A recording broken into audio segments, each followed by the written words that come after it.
The sun shone brightly over Miami Beach, casting golden rays over the hotel pool. It was the perfect day for Lauren Mitchell and her two kids, Max and Katie, to relax.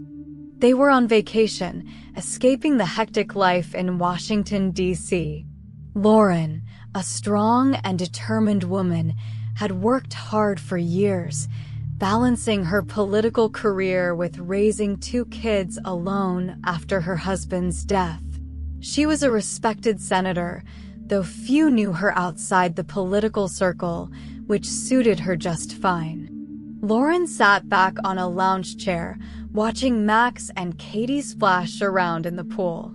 They were laughing and enjoying their time, carefree and happy. Lauren smiled, feeling at peace.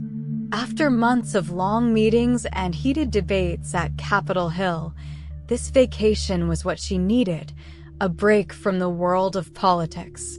As she relaxed, sipping her iced tea, a shadow fell over her. She looked up to see two police officers approaching her with stern looks, Officer William and Officer David. From the moment Lauren saw them, something felt off. They weren't here for casual conversation. "Ma'am," Officer William said, crossing his arms over his chest. "What are you doing here?" Lauren was confused by the officer's question posed to her. "Excuse me," she responded. "I said, what are you doing here? Are you staying at this hotel?" Officer William asked again, his tone sharper this time. "Yes, I am," Lauren replied, feeling her calm mood starting to shift. "Is there a problem?" Officer David looked at her kids in the pool and scoffed. "This pool is for hotel guests only. We're going to need to see some ID." Lauren couldn't believe what she was hearing. "You're asking me for ID because I'm sitting by the pool?" "Yes, and your kids too," David added, a smug grin spreading across his face. "We need to make sure you belong here." At this point, Max and Katie had noticed the officers and were swimming over to their mother. Lauren could feel their growing discomfort, and she knew this wasn't a standard check. This was something far uglier. "I've been here for days," Lauren said, keeping her voice steady. "My name is Lauren Mitchell. I'm staying in room 512. We'll need to verify that," Officer William said, looking over at David. "Get on the radio." As David reached for his radio, Katie whispered, "Mom, are we in trouble?"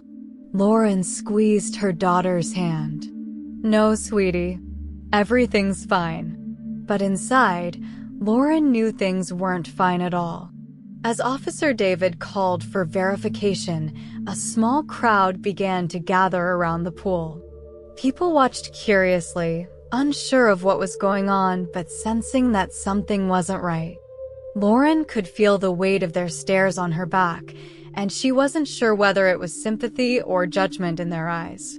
Either way, she hated being the center of attention like this.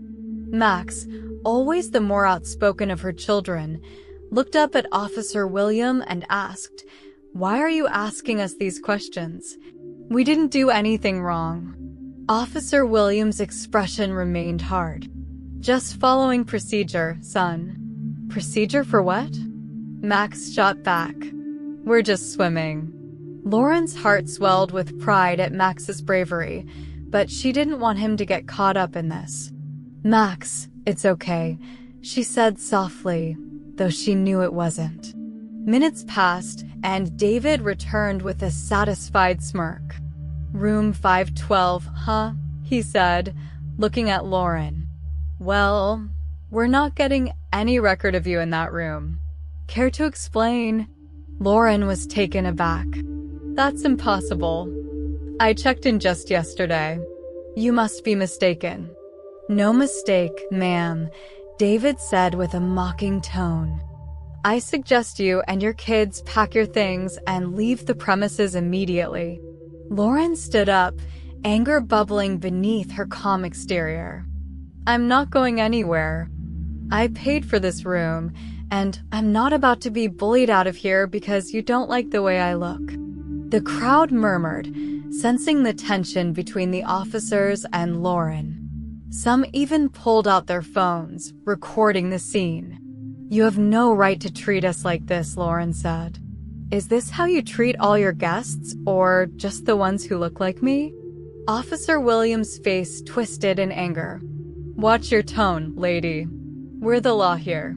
Katie clung to Lauren's side, looking up at her mother with wide eyes. Max stood defiantly beside her, not saying a word, but refusing to be intimidated.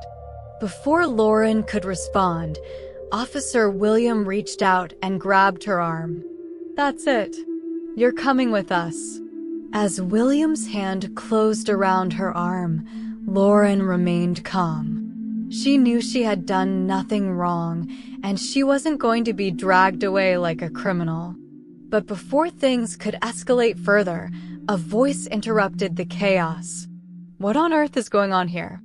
The hotel manager, Mr. Daniels, rushed over, pushing through the crowd. He looked at Lauren, then at the officers, clearly confused by the situation. "These people don't belong here," David said quickly. "We've confirmed they aren't guests." "That's not true," Lauren said, locking eyes with the manager. "I've been staying here since yesterday, and I demand you check your records again." Daniels hesitated, glancing between Lauren and the officers. I'll check right now." Officer Williams scoffed. "No need. We've already." But Daniels cut him off. "No, I'll check." Moments later, Daniels returned, looking flustered. "There's been a mistake. Mrs. Mitchell is indeed a guest here. I apologize for any misunderstanding." David's smug expression faltered, and William's grip loosened. "Wait, Mitchell?" William asked, as if the name had suddenly clicked in his mind. "Yes," Lauren said, stepping forward. "Senator Lauren Mitchell." The realization hit the officers like a ton of bricks. They had just harassed a sitting senator, and judging by the expressions on their faces, they knew they were in trouble. "I'll be filing a formal complaint," Lauren said. "You'll both be hearing from my lawyer." The crowd erupted in whispers, and the two officers, suddenly pale and nervous, quickly muttered apologies before retreating. Lauren turned to her kids and smiled. "Let's go, sweethearts. Our vacation isn't over yet." As they walked away, Lauren knew justice had been served. And this brings us to the end of this story. Thank you for watching till the end. I hope you enjoyed this story. If you did, don't hesitate to like the video and share it with your friends too. Subscribe to our channel and turn on the notification bell for more fascinating stories. Have a nice day.